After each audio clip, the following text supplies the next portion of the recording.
Yes dear students, this is Rohan Mantri. आज हम हमारे यूट्यूब चैनल पे देखने जा रहे हैं। तो हमारा लास्ट टॉपिक था soap and detergent. Soap and detergent में हमने सोप कंप्लीट कर लिया था और जो नेक्स्ट था डिटर्जेंट वो हमारे बाकी रह गया था।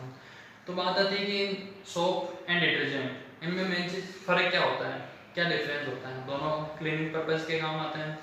इसमें फर्क वाली यानी डिफरेंस वाली बात ये आती है कि जो सोप होता है वो क्या होता है, जो हार्ड वाटर के साथ मतलब अच्छे तरीके से क्लीन किसी भी चीज़ को नहीं कर पाता है। बट जो डिटर्जेंट होते हैं वो हार्ड वाटर जो होता है यानी कठोर पानी, खारा पानी, उसके साथ भी क्या करते हैं, अपने क्लीनिंग पर्पज अच्छे तरीके से पूरा कर लेते हैं। तो इसकी क्या क्या प्रॉपर्टीज होती हैं, क्या क्या चीज़ें इसमें पाई जाती हैं, उसके बारे में अपन डिस्कस करते हैं। तो आगे अपना टॉपिक डिटर्जेंट। डिटर्जेंट में first point, detergent are also like soap. ये क्या होता है, साबुन जैसे जैसा ही मैंने आपको भी बताया। But these work well with both soap and hard water. लेकिन ये अच्छी तरीके से काम करता है सोप वाटर के साथ भी और हार्ड वाटर के साथ भी। ये इसकी खास सोच है, विशेषता होती है। फिर आते हैं कि detergent are sodium alkyl sulphate. Detergent क्या होते हैं, सोडियम एल्किल सल्फेट होते हैं। जबकि जो अपने पास सोप होती है वो क्या होती है, एक्चुअल में सोल्ट्स होती हैं। सोडियम और पोटेशियम के क्या होते हैं, वो सोल्ट होते हैं। और ये सोल्ट ना होकर के क्या होते हैं, सल्फेट। इस वजह से क्या करते हैं, ये हार्ड वाटर के साथ भी इजीली जो मतलब झाग देने का काम होता है वो कर लेते हैं। It's sulphate are water soluble, यानी कि इसके जो सल्फोनेट बनते हैं वो क्या होते हैं, वाटर में आसानी से घुल जाते हैं। चाहे वो खारा पानी हो, चाहे वो मीठा पानी हो, चाहे हार्ड वाटर हो या सॉफ्ट वाटर हो। फिर आता है स्कम इज नॉट फाउंड। इसमें स्कम नहीं बनता है, मतलब कि झाग बनने से रोकने के लिए कुछ ऐसा सब्सटेंस या फिर जो गंदगी को नहीं जाने देगी तरफ, ऐसा पदार्थ इसमें नहीं बनता है। Synthetic detergent create water pollution.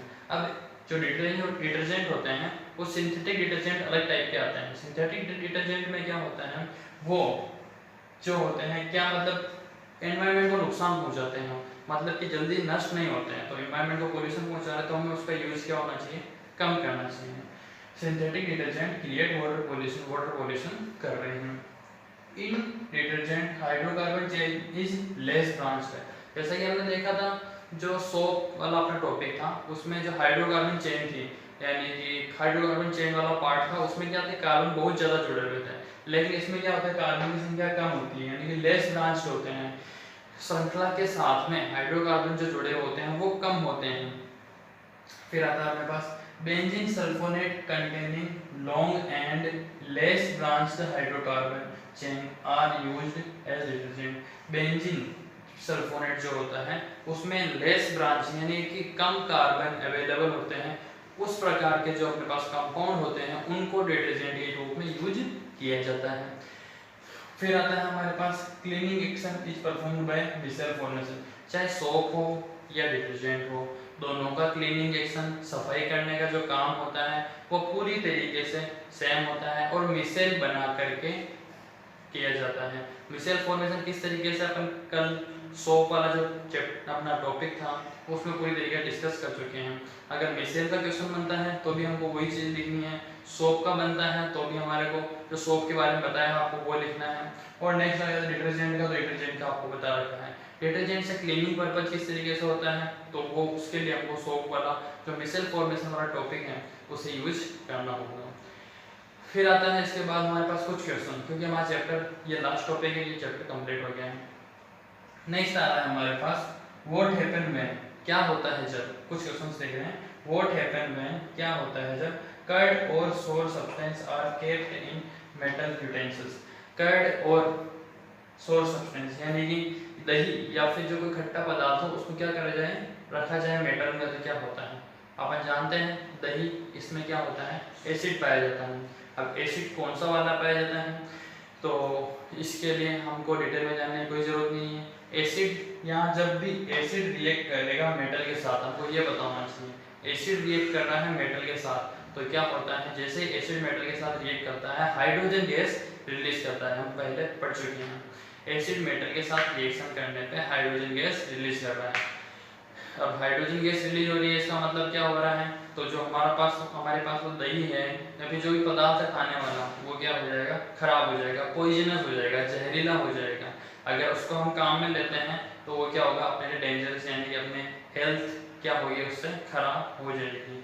तो किसी भी सब्सटेंस जिसमें जो खट्टा हो या फिर कर्ड, उसको हमें मेटल वाले कंटेनर में नहीं रखना चाहिए। फिर नेक्स्ट इसी में क्वेश्चन हमारे पास बन रहा है, teeth are not cleaned after eating food. क्या होगा अगर अपन दांतों को खाना खाने के बाद साफ नहीं करें?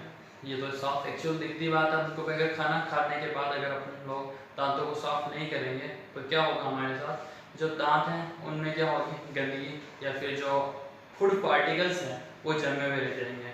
तो फूड पार्टिकल्स जमे हुए रह जाएंगे तो इसकी पीएच वैल्यू क्या होगी, धीरे धीरे बढ़ना स्टार्ट हो जाएगी। और हमने पहले देखा है टूथ दिखे, जो वाली कंडीशन हमारे इसमें आने लग जाएगी, मतलब हमारे दांतों की जो इनेमल है, टीथ के जो इनेमल्स हैं वो धीरे धीरे खराब होना स्टार्ट हो जाएंगे।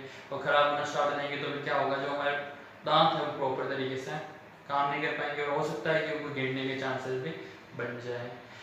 तो इस वजह से इससे अपन को बचने के लिए अपने जो दांत होते हैं हमेशा उनको साफ करते रहना चाहिए। साफ करते हैं मतलब कि भाई खाना खाने के बाद ब्रश वगैरह टूथपेस्ट यूज करके साफ करना चाहिए। तो ये तो हो गया हमारे क्वेश्चन जो कुछ अलग टाइप के हैं। नेक्स्ट एक क्वेश्चन और है हमारे पास, जो है A compound A react with H2SO4 and release gas B.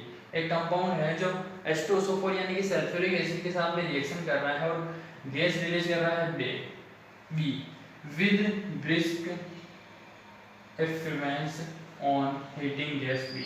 यानी कि वो तो हो गया वहाँ तक कंप्लीट, जो मतलब गैस निकल रही है बी बहुत ज़्यादा निकल रही है, and on heating gas B, अगर अपन गैस बी को गर्म करें तो बर्न विद पॉप साउंड, वो क्या होती है, पॉप साउंड के साथ जलना स्टार्ट होती हैं। Tell the name of an A and B and give equation of reaction. Gas B जो बन रही है उसका भी नाम देना है, कंपाउंड जो ए है उसका भी नाम देना है। तो सीधा सा हमारे को पता चल रहा है सोडियम कार्बोनेट जो होता है उसकी रिएक्शन अगर H2SO4 के साथ करवाई जाए तो हमारे पास बनता है sodium sulphate CO2 and H2।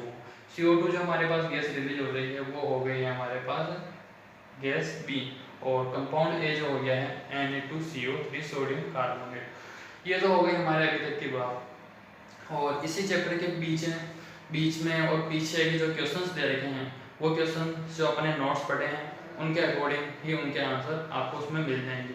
अगर इससे भी रिलेटेड आपको और भी कोई प्रॉब्लम रह जाती है जो जिनके आंसर नहीं मिल रहे हैं या कोई आपके माइंड में क्वेश्चन आ रहा हो तो आप वो क्वेश्चन मुझे कमेंट सेक्शन में कमेंट करके या फिर जो मैंने लिंक डिस्क्रिप्शन में दे रखी है उस पर मैसेज छोड़ करके पूछ सकते हैं, आपकी प्रॉब्लम मैं सॉल्व कर दूँगा। और इसके बाद हमारा नेक्स्ट चैप्टर जो भी होगा हम आगे वाली क्लास में देखेंगे। आज की क्लास यहीं ओवर होती है।